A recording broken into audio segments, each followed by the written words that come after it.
An Oklahoma landmark is at risk of being lost forever if it's not moved to a new site. Tonight, there's a call for lawmakers to get involved and new renderings of what could be. It comes as the War Park Memorial Authority is championing the new effort to move and restore the USS Batfish. I toured inside the World War II submarine and talked with organizers about their plans. This is the forward torpedo room.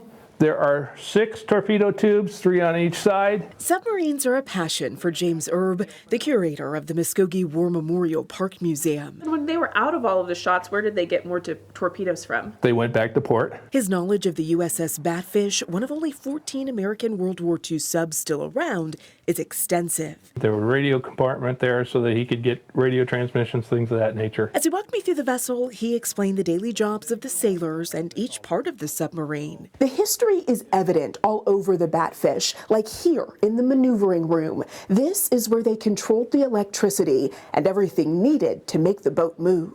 James also explained the sacrifice the sailors made, 90 days at a time, with no guarantee of coming home. On average, he says, 1 in 5 didn't. They were the guys that signed a blank check and meant it.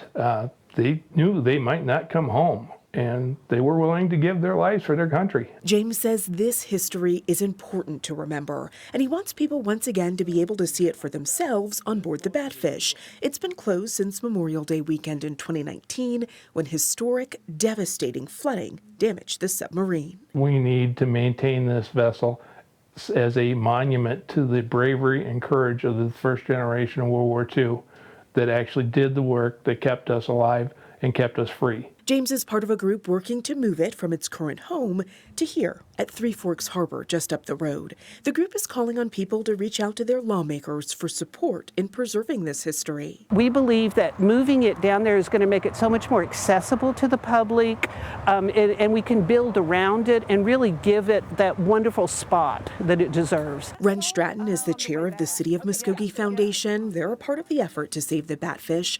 They shared these renderings with me of what its new home will look like once it's finished. But it's a multi-million-dollar project to move the boat.